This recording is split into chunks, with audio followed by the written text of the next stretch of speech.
안녕하세요, 더그림 김주영입니다. 오늘도 펜을 이용해서 건축 스케치를 한번 그려보도록 하겠습니다. 자, 일단 연필을 이용해서 기본적인 기울기를 잡고 시작하도록 할게요. 자, 가장 크게 꺾이는 세로축의 형태를 잡아주시고요. 그 다음에 좌측과 우측으로 기울어지는 형태의 큰 기울기를 찾아주세요.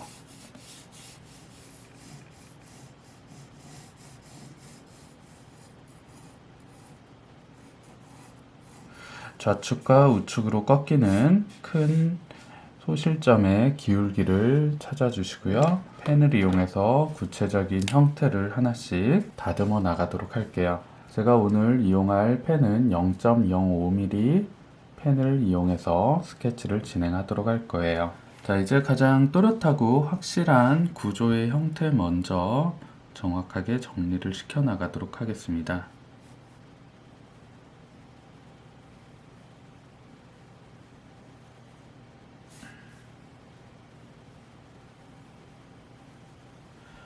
자, 펜을 이용해서 건물에 스케치를 해주실 때는 소실점에 맞는 선의 기울기만 정확하게 그려주시면 크게 어렵지 않아요. 지금 그리고 있는 건물도 2점 투시가 적용된 건물의 스케치예요. 각각의 소실점의 위치를 정확하게 맞춰가면서 일일이 선을 그어서 체크를 해놓고 하면 편하겠지만 어느 정도 숙달이 된 뒤에는 소실점의 위치와 계속적으로 연상을 시켜주면서 소실점의 위치로 선의 기울기들이 모두 맞아 들어가게끔 형태를 체크해 나가시면 됩니다.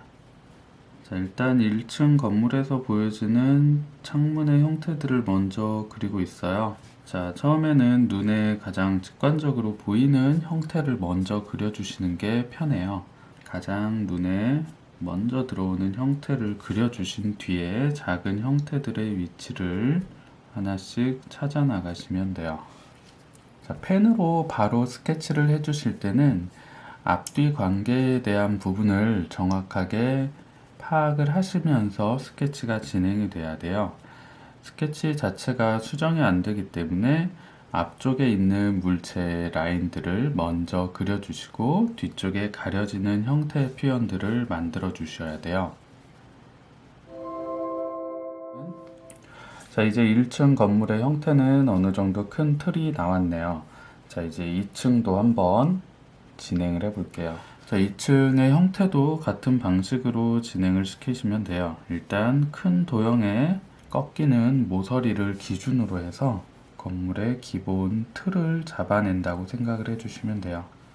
큰 기울기는 끝에서 끝까지 한 번에 직선으로 그어내는 연습을 하시면 좋아요. 처음부터 긴 직선을 한 번에 긋는 게 당연히 어려우실 수 있을 거예요. 어렵다고 해서 계속 피하기만 하면 긴 직선을 긋는 건 계속 어려울 거예요. 처음에는 서툴고 어색하겠지만 긴 직선을 한 번에 쭉쭉 그어내는 연습을 지속적으로 반복해 주셔야 선에 대한 표현 능력이 좋아져요. 자, 눈으로는 전체적인 기울기의 위치를 체크를 해주시고 어느 정도 위치가 맞았다고 생각이 들 때 정확하게 선을 그어서 내려주세요. 물론 그 위치가 어느 정도 오차가 있을 수는 있어요. 한 번에 완벽하고 정확한 형태의 위치를 찾을 수는 없겠지만 선을 긋기 전에 한 번 이상은 꼭 위치가 맞는지 체크를 하신 뒤에 선을 긋는 과정을 반복해 주셔야 됩니다. 대부분 형태가 틀어지는 가장 큰 이유는 형태의 위치를 정확하게 체크하지 않고 너무 급하게 형태를 그려나가기 때문에 그래요. 한 번만 더 체크를 해주신다면 보다 정확한 형태의 스케치를 잡아 나가실 수 있을 거예요. 빨리 그리는 것보다 정확히 잘 그리는 게 더 중요하겠죠. 요즘 건축물 스케치를 하다 보면 꼭 빠지지 않고 등장하는 게 바로 이 에어컨 실외기죠.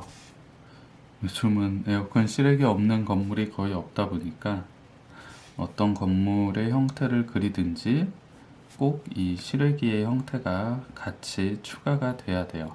그래야지 더 현실감 있는 형태가 나오는 것 같아요. 자, 어쨌든 눈에 보이는 건 그대로 다 똑같이 그려주시면 돼요.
자, 이제 건물의 형태는 모두 스케치가 마무리되었어요. 명암 표현을 통해서 건물의 사실감을 높이면서 펜 스케치를 마무리해 보도록 할게요. 빛을 받지 못하는 밑면에 어둠 체크를 먼저 해주도록 할게요. 어두운 부분을 체크해 주실 때는 색을 칠한다는 느낌보다는 선의 간격을 일정하게 떨어뜨리면서 해층선을 이용해서 선의 간격을 이용해 명암을 표현한다고 생각을 해주셔야 돼요. 선의 간격을 촘촘하게 할수록 더 어두워지는 거고요. 선의 간격이 넓어질수록 더 밝은 톤의 표현이 되는 거예요. 아주 강한 부분의 어둠이더라도 선을 완전히 붙여서 색을 칠하는 행위는 하지 않는 게 좋아요. 선의 간격이 너무 촘촘하게 붙어서 색이 칠해져 버리면 펜화의 느낌이 굉장히 투박하고 멋없게 표현되거든요. 선의 느낌을 최대한 살리면서 진행하시는 게 포인트예요.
자, 이렇게 이제 작은 장식적인 요소들, 화분, 그 다음에 주변에 나무, 식물들을 추가해 주시면서 건물과 조화롭게 분위기가 맞을 수 있도록 꾸며주면서 마무리를 해주시면 돼요. 식물의 이미지를 함께 해주시면은 효과가 굉장히 좋아요. 자, 건축 스케치를 그리실 때는 건물과 그 다음에 자연물의 조화를 잘 생각을 해주시고요. 전체적인 형태가 나온 뒤에는 명암을 진행을 해주시면서 건물의 입체감과 질감에 대한 표현을 추가해 주시면서 마무리해 주시면 돼요. 자, 오늘도 건축 스케치 페나를 진행을 해봤는데요. 영상이 도움이 되셨나요? 자, 다음에도 더 유익한 영상으로 찾아뵙도록 하겠습니다. 오늘도 끝까지 시청해 주셔서 감사합니다.